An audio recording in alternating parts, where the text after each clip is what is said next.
अब law and order को लेकर विपक्ष भी हमलावर है। आपको सुनवाते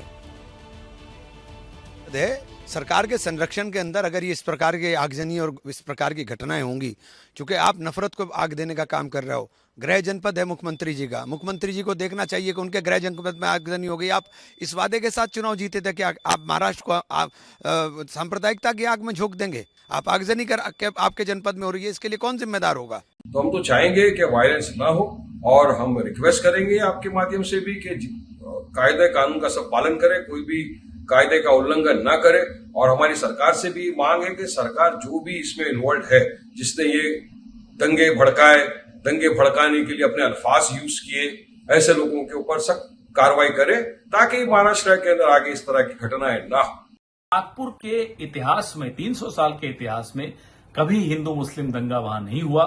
ये आज जहां भारतीय जनता पार्टी केंद्र में भी है, राज्य में भी है, आखिर क्या कारण है कि ऐसा दंगा भड़का? पिछले कई दिनों से बीजेपी और उससे जुड़े हुए लोग और संगठन औरंगजेब की कब्र को एक मुद्दा बना रहे थे। औरंगजेब का इतिहास 300 साल पुराना इतिहास है। आज उसको एक विवाद का जरिया बनाना किसको सूट करता है, किसका उससे हित होता है, ये हमें सबको सोचना होगा। बजरंग दल और विश्व हिंदू परिषद ने एक प्रोटेस्ट की घोषणा की थी इसी मुद्दे को लेकर। क्या व्यवस्था थी कि कानून न टूटे, शांति न भंग हो? ये सवाल पूछना बनता है।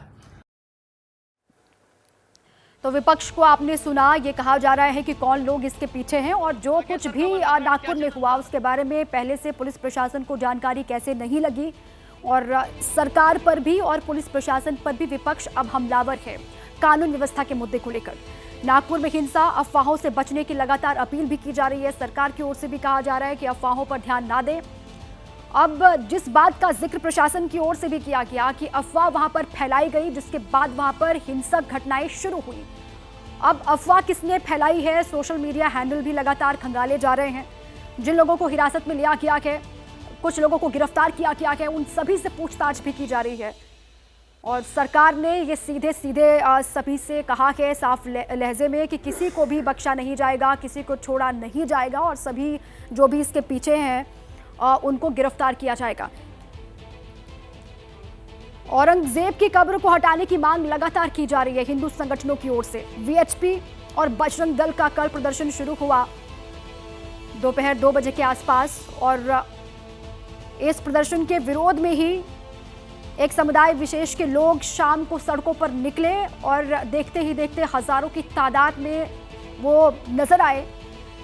कहा यह जा रहा है कि सोची समझी रणनीति के तहत ये सब हुआ है। नागपुर को सुलगाने की कोशिश पहले से ही की जा रही थी, पूरी प्लानिंग की गई थी, जिसके बाद कल शाम होते होते वहां पर पथराव शुरू कर दिया गया। पुलिस की टीम ने हालांकि समझाने की बहुत कोशिश की, लोगों से कहा कि कानून हाथ में ना लें, लेकिन पुलिस की टीम पर ही वहां पर अटैक हो गया। 5 से 6 पुलिस वाले कहा जा रहा है जो घायल हुए हैं। डीसीपी निकेतन कदम जो है उन पर कुल्हाड़ी से अटैक किया गया। कई पुलिस वाले ऐसे हैं जो घायल हैं और कई आम लोगों को भी चोटें वहां पर लगी हैं, लेकिन जो उपद्रवी हैं उनकी गिरफ्तारी लगातार वहां पर की जा रही है। रजत मेरे साथ लगातार बने हुए मेरे साथी नागपुर से ही। रजत, ये बार बार जो साजिश की बात कही जा रही है सरकार की तरफ से भी, और बीजेपी के विधायक हैं नागपुर सेंट्रल से प्रवीण दटके, उन्होंने भी इस बात का जिक्र किया कि बाहर से लोग वहां पर पहुंचे थे और उसके बाद इस तरीके से हिंसक घटनाएं वहां पर हुई। अब इस बात के साक्ष्य क्या पुलिस प्रशासन को मिले हैं, और जितने लोग गिरफ्तार हुए हैं, जिनको हिरासत में लिया गया है, उनसे पूछताछ के बाद क्या कोई लीड मिली है पुलिस को? फिलहाल पुलिस की ओर से इस पर आधिकारिक कोई जानकारी नहीं दी गई है, लेकिन कल देर रात जब नागपुर के पुलिस कमिश्नर रविंद्र सिंघल ने एबीपी न्यूज से बात की थी, तो उन्होंने कहा था कि कुछ लोग बाहर से जो नागपुर के इन इलाकों से संबंधित नहीं है, वे इस इलाकों में थे, ऐसी जानकारी उनके पास पहुंची है। पुलिस को इस बात के सबूत मिले हैं या नहीं मिले हैं, यह जांच का विषय है। लेकिन कल देर रात तक एबीपी न्यूज जब रिपोर्टिंग कर रहा था, तब उस वक्त ऐसे साक्ष्य लोगों के हाथ लगे थे, कुछ इलाकों में ऐसे आईडी कार्ड लोगों के हाथ लगे थे जो आईडी कार्ड उस इलाके में रहने वाले लोगों के नहीं थे, उस पर नागपुर के अलग अलग इलाकों के पते जो दर्ज थे। तो इसका मतलब था कि जब उपद्रव फैला हुआ था और दंगे जैसी स्थिति फैली हुई थी, तो नागपुर के प्रभावित जो इलाके हैं, दंगे से प्रभावित इलाके हैं, उसके अलावा अन्य इलाकों के कुछ लोग इस इलाकों में मौजूद थे। इस बात के साक्ष्य लोगों को मिले थे। निश्चित तौर पर नागरिकों द्वारा वो पूरे सबूत जो है वो पुलिस को सौंपे गए हैं और पुलिस की जांच में आने वाले दिनों में यह बात जो है वो साफ हो सकेगी।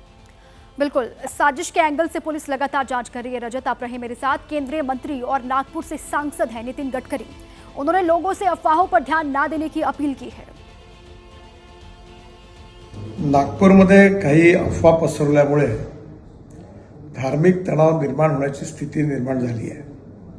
माझी सर्व बांधवांना विनंती आहे की त्यांनी कुठल्याही प्रकारच्या अफवांवर विश्वास ठेवू नये, शांतता प्रस्थापित करावी।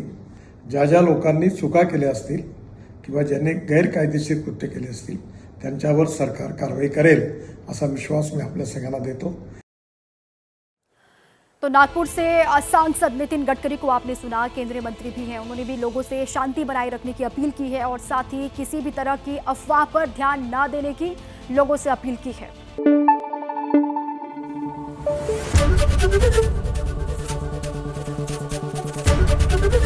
एबीपी न्यूज आपको रखे आगे।